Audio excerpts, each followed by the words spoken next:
আমাদের জীবনে প্রতিটি ক্ষেত্রে বুদ্ধিমত্তা একটি গুরুত্বপূর্ণ বিষয়।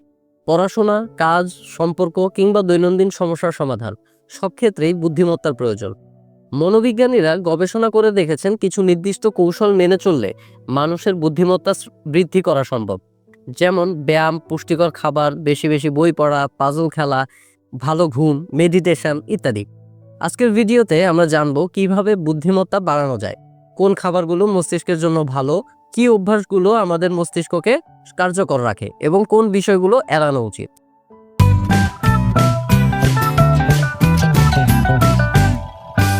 আসসালামু আলাইকুম, আমি ডক্টর গাজী সাজ্জাদ হোসাইন।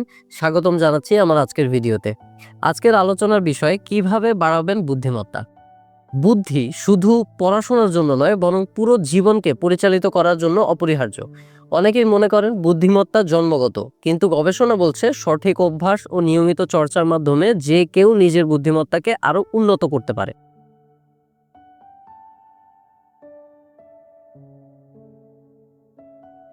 ব্যায়াম শুধু শরীরকে সুস্থ রাখে না, এটি মস্তিষ্ককেও কার্যকর ও তীক্ষ্ণ রাখতে অসাধারণ ভূমিকা পালন করে। নিয়মিত ব্যায়াম করলে মস্তিষ্কের নতুন কোষ জন্ম নেয়, যা আমাদের চিন্তা, শেখা এবং স্মৃতি ধরে রাখার ক্ষমতাকে শক্তিশালী করে।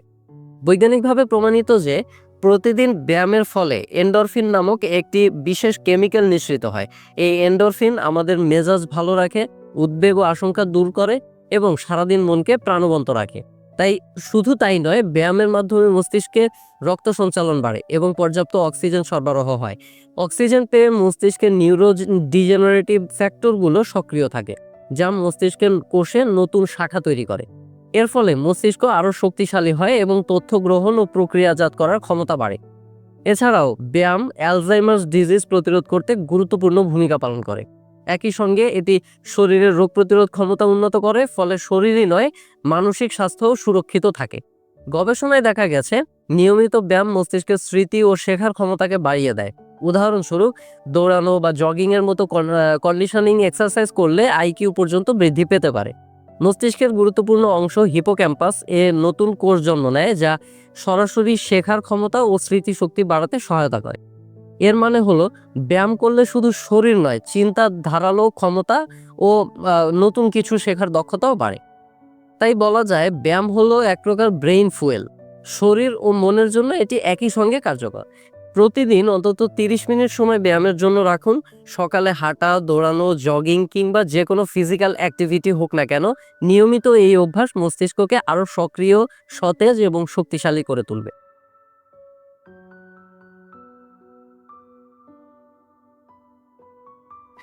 বুদ্ধি বাড়াতে হলে মস্তিষ্ককে সঠিক পুষ্টি দেওয়া অপরিহার্য।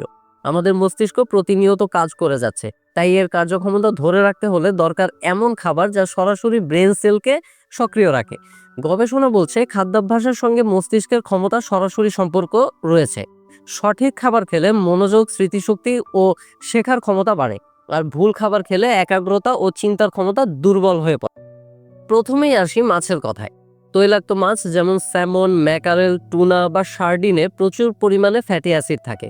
এই ফ্যাটি অ্যাসিড শুধু হৃৎপিণ্ডের জন্য ভালো নয়, বরং মস্তিষ্ক, চোখ এবং স্নায়ুতন্ত্রের জন্য অত্যন্ত গুরুত্বপূর্ণ। এরপর রয়েছে সবুজ শাকসবজি ও ফলমূল। শাকসবজিতে আছে অ্যান্টিঅক্সিডেন্ট, ফলেট, ভিটামিন সি এবং ভিটামিন ই, যা শরীরের অক্সিডেটিভ স্ট্রেস কমিয়ে স্মৃতিশক্তি বৃদ্ধি করে। লেবু জাতীয় ফলও মস্তিষ্ককে সতেজ ও সক্রিয় রাখতে সহায়ক। এবার আসি পানির কথায়। মস্তিষ্কের প্রায় 70% পানি দিয়ে তৈরি। তাই পানি কম পান করলে ব্রেন সেল দুর্বল হয়ে যায় আর মনোযোগ ও একাগ্রতা কমে যায়। এজন্য দিনে পর্যাপ্ত পানি পান করা অত্যন্ত জরুরি। একইভাবে ডার্ক চকলেট মস্তিষ্কের জন্য উপকারী।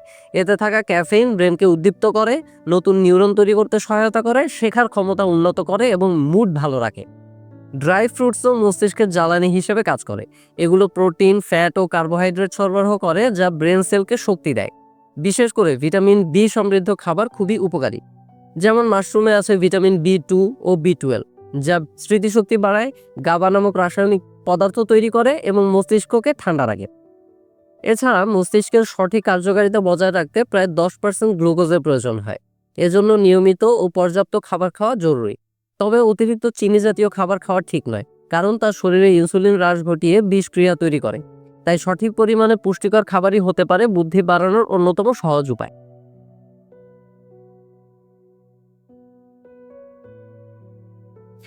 মস্তিষ্কের সঠিক কার্যক্ষমতা বজায় রাখতে শুধু প্রাকৃতিক খাবারই নয়, কিছু ক্ষেত্রে সাপ্লিমেন্টও অত্যন্ত গুরুত্বপূর্ণ ভূমিকা পালন করে। Vitamin, protein powder, fish oil, capsule, lithium, zinc এবং আয়রনের মতো সাপ্লিমেন্ট মস্তিষ্ককে প্রয়োজনীয় পুষ্টি সরবরাহ করে থাকে। এগুলো ব্রেন সেলকে সক্রিয় রাখে, স্নায়ুতন্ত্রকে শক্তিশালী করে এবং মানসিক স্থিতিশীলতা বজায় রাখতে সাহায্য করে। বিশেষ করে ফিশ অয়েলে থাকা ওমেগা-3 ফ্যাটি অ্যাসিড মস্তিষ্কের গঠন ও কার্যকারিতায় সরাসরি প্রভাব ফেলে। একইভাবে ভিটামিন বি কমপ্লেক্সে স্মৃতিশক্তি ও শেখার ক্ষমতা উন্নত করে। আর আয়রন ও জিঙ্ক মনোযোগ ও চিন্তার স্বচ্ছতা বাড়ায়। শিশুদের ক্ষেত্রে এই ধরনের সাপ্লিমেন্ট আরও বেশি কার্যকর হতে পারে, কারণ তাদের মস্তিষ্ক তখনও বিকাশের পথে থাকে। তবে একটি বিষয় মাথায় রাখা জরুরি, সাপ্লিমেন্ট কখনোই মূল খাবারের বিকল্প নয়, বরং খাবারের ঘাটতি পূরণে এটি সহায়ক। তাই ডাক্তারের পরামর্শ অনুযায়ী নিয়মিত সাপ্লিমেন্ট গ্রহণ করা উচিত।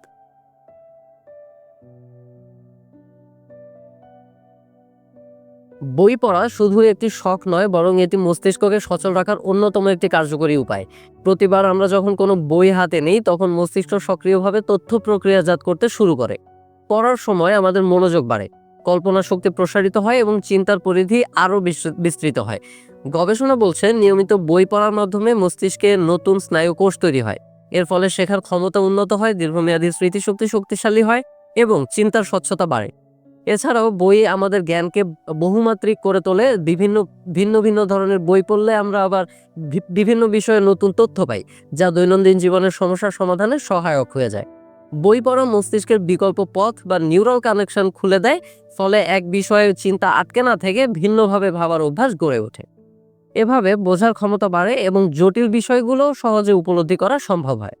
সবচেয়ে বড় কথা হলো, বই পড়া মনের জন্য এক ধরনের থেরাপি। এটি চাপ কমায়, একাকিত্ব দূর করে এবং মস্তিষ্ককে সতেজ রাখে। তাই প্রতিদিন কিছু সময় বই পড়ার অভ্যাস গড়ে তুলুন।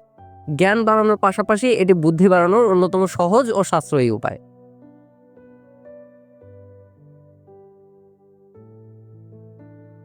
পাজল খেলা শুধু বিনোদনের জন্য নয়, বরং মস্তিষ্কের কার্যক্ষমতা বাড়ানোর এক অসাধারণ উপায়। গবেষণায় দেখা গেছে, বিভিন্ন ধরনের পাজল যেমন ক্রসওয়ার্ড, সুডোকু, দাবা, মেমোরি গেমস বা এমনকি কিছু নির্দিষ্ট ভিডিও গেমস আমাদের মস্তিষ্ককে সচল রাখে এবং চিন্তার ধারালো ক্ষমতা বাড়ায়।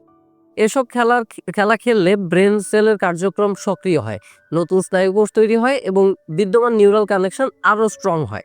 ফলে তথ্য গ্রহণ ও প্রক্রিয়াজাত করার ক্ষমতা উন্নত হয়।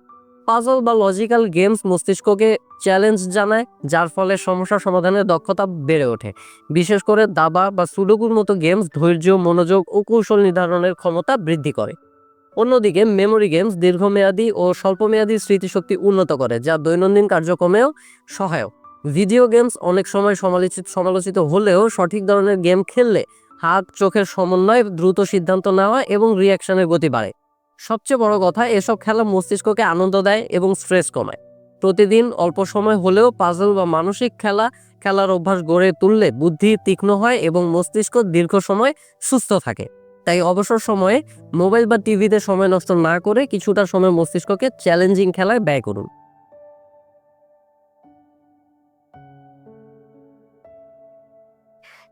ভালো ও পর্যাপ্ত ঘুম পড়াশোনা, মনোযোগ এবং বুদ্ধি বিকাশের জন্য অপরিহার্য। দিনের বিভিন্ন সময়ে আমরা যেসব তথ্য গ্রহণ করি, ঘুমের সময় মস্তিষ্ক সেগুলোকে প্রক্রিয়াজাত করে সঠিকভাবে সাজিয়ে রাখে। ফলে শেখা সহজ হয় এবং নতুন কিছু মনে রাখার ক্ষমতা বাড়ায়। গবেষণায় দেখা গেছে, ঘুমের সময় মস্তিষ্কে নতুন সেল তৈরি হয় এবং পুরনো সেলগুলো আরও কার্যকর হয়। এর পাশাপাশি ঘুমের মধ্যে নিউরোট্রান্সমিটার যেমন ডোপামিন ও সেরোটোনিন উৎপন্ন হয়। এই দুটি রাসায়নিক শেখার ক্ষমতা, স্মৃতিশক্তি এবং মানসিক স্বাস্থ্যের জন্য অত্যন্ত উপকারী। যদি পর্যাপ্ত ঘুম না হয়, তবে শরীর ও মনের উপর নেতিবাচক প্রভাব পড়ে। দীর্ঘদিন ঘুমের অভাব থাকলে মনোযোগ কমে যায়, শেখার ক্ষমতা হ্রাস পায় এবং স্মৃতিশক্তি দুর্বল হয়ে যায়। এমনকি ঘুম কম হলে বিষণ্ণতা ও মানসিক অস্থিরতা তৈরি হতে পারে, যা সরাসরি বুদ্ধির বিকাশে বাধা দেয়। অপরদিকে নিয়মিত ও সঠিক সময়ে ঘুমালে মস্তিষ্ক সতেজ থাকে, সমস্যা সমাধানের দক্ষতা বাড়ে এবং নতুন কিছু শিখতে আরও আগ্রহ তৈরি হয়। তাই প্রতিদিন নিয়মিত সময়ে শুতে যাওয়া এবং অন্তত 7 থেকে 8 ঘন্টা ঘুম নিশ্চিত করা অত্যন্ত জরুরি। ভালো ঘুম শুধু শরীরকে বিশ্রাম দেয় না, বরং মস্তিষ্ককে পুনর্গঠন করে বুদ্ধিকে আরও শক্তিশালী ও কার্যকর করে তোলে।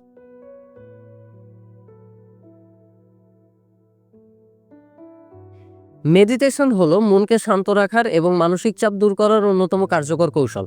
আধুনিক জীবনযাত্রায় আমরা প্রতিদিন নানা ধরনের চাপ, দুশ্চিন্তা ও মানসিক অস্থিরতার মধ্যে থাকি। নিয়মিত মেডিটেশন করলে এই চাপ কমে যায় এবং মস্তিষ্ক আরও কার্যকরভাবে কাজ করতে পারে। গবেষণায় দেখা গেছে প্রতিদিন মাত্র 10 থেকে 15 মিনিট মেডিটেশন করলে মনোযোগ বাড়ে, মানসিক স্থিতিশীলতা আসে এবং ব্রেনের কার্যক্ষমতা বৃদ্ধি পায়। বিশেষ করে যারা পড়াশোনা করেন বা মানসিকভাবে চ্যালেঞ্জিং কাজের সঙ্গে যুক্ত, তাদের জন্য এটি অত্যন্ত উপকারী। মেডিটেশনের সময় শ্বাস প্রশ্বাসে মনোযোগ দেওয়া সবচেয়ে সহজ উপায়। চোখ বন্ধ করে ধীরে ধীরে গভীরভাবে শ্বাস নেওয়া এবং ছেড়ে দেওয়ার মধ্যে মনোযোগ কেন্দ্রীভূত করলে মস্তিষ্ক ধীরে ধীরে শান্ত হয়। চাইলে বই, অডিও বা ভিডিও টিউটোরিয়ালের সাহায্য নিয়ে মেডিটেশন করা সম্ভব। তবে শুধু মেডিটেশনই নয়, মানসিক সুস্থতা বজায় রাখতে পরিবার ও বন্ধুদের সঙ্গে সময় কাটানো, প্রিয় গান শোনা কিংবা খোলা বাতাসে হাঁটা এসবও গুরুত্বপূর্ণ ভূমিকা পালন করে। নিয়মিত মেডিটেশন করলে আবেগ নিয়ন্ত্রণে আসে, রাগ কমে যায় এবং ইতিবাচক চিন্তাভাবনা গড়ে ওঠে। ফলে মস্তিষ্ক দীর্ঘমেয়াদে আরও শক্তিশালী এবং বুদ্ধি বিকাশে সহায়তা করে। তাই প্রতিদিন অল্প সময় হলেও মেডিটেশনের অভ্যাস গড়ে তুলুন।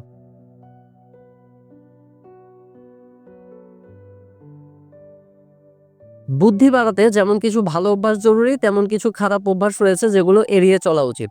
ধূমপান এর মধ্যে অন্যতম। এটি শুধু শরীরে ক্ষতি করে না, বরং সরাসরি মস্তিষ্কের ব্রেন সেল নষ্ট করে দেয়। ফলে চিন্তা করার ক্ষমতা ও মনোযোগ ধীরে ধীরে কমে যায়। একইভাবে একটানা টেলিভিশন দেখা বা ঘন্টার পর ঘন্টা ইন্টারনেটে অকারণে সময় নষ্ট করাও মস্তিষ্কের সক্রিয়তাকে কমিয়ে দেয়। এতে মস্তিষ্ক নতুন কিছু শেখার পরিবর্তে অলস হয়ে যায় এবং কার্যক্ষমতা হ্রাস পায়। আরেকটি ক্ষতিকর অভ্যাস হলো হতাশায় ডুবে থাকা। সবসময় নেতিবাচক চিন্তায় আটকে থাকলে মস্তিষ্ক সঠিকভাবে কাজ করতে পারে না। গবেষণায় দেখা গেছে দীর্ঘস্থায়ী দুশ্চিন্তা ও হতাশা স্মৃতিশক্তি দুর্বল করে এবং শেখার ক্ষমতা কমিয়ে দেয়। এছাড়া যুক্তি ছাড়া চিন্তা করা বা ভিত্তিহীন মতামতকে গুরুত্ব দেওয়া বৃদ্ধির বিকাশে বাধা সৃষ্টি করে। মস্তিষ্ককে সর্বদা যৌক্তিক ও প্রমাণ ভিত্তিক চিন্তায় অভ্যস্ত করা উচিত। জটিল ও কৃত্রিম চিন্তাভাবনাও এড়িয়ে চলা দরকার। এসব চিন্তা অকারণে মানসিক চাপ বাড়ায় এবং মনোযোগে বিঘ্ন ঘটায়। তাই যদি সত্যিই বুদ্ধি বিকাশ করতে চান, তবে খারাপ অভ্যাসগুলোকে সচেতনভাবে বাদ দিয়ে ইতিবাচক জীবনধারা গড়ে তুলুন।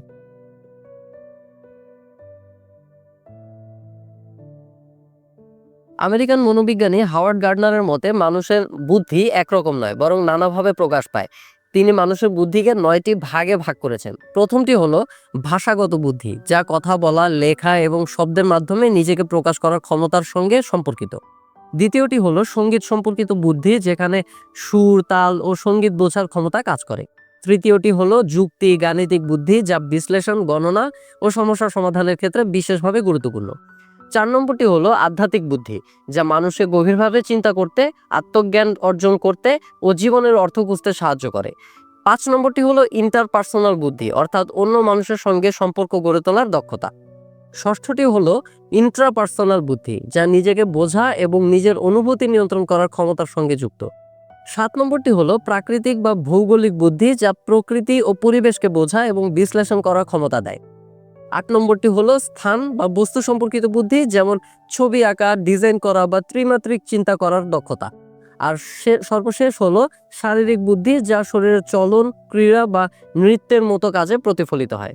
এই 9 ধরনের বুদ্ধি আমাদের প্রত্যেকের মধ্যেই কম বেশি থাকে। তবে কেউ ভাষাগত ক্ষেত্রে এগিয়ে, কেউ আবার সঙ্গীতে বা খেলাধুলায় দক্ষ। আসল বিষয় হলো নিজের মধ্যে থাকা প্রতিটি বুদ্ধিকে চিনে নিয়ে তা সচেতনভাবে কাজে লাগানো। এভাবেই আমরা আমাদের জীবনকে আরো সমৃদ্ধ ও উন্নত করতে পারি। এই ছিল আমার আজকের আলোচনা। সঠিক খাবার, ব্যায়াম, মেডিটেশন, বই পড়া, পর্যাপ্ত ঘুম এসব অভ্যাস আমাদের মস্তিষ্ককে কার্যকর ও বুদ্ধিমান রাখতে সাহায্য করে। আর অস্বাস্থ্যকর অভ্যাসগুলো এড়িয়ে চলাই বুদ্ধিমত্তা বাড়ানোর মূল চাবিকাঠি।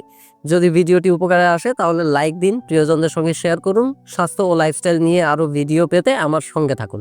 পরবর্তী ভিডিওতে আবারও দেখা হবে। ততক্ষণ পর্যন্ত সুস্থ থাকুন, বুদ্ধিদীপ্ত থাকুন। ধন্যবাদ।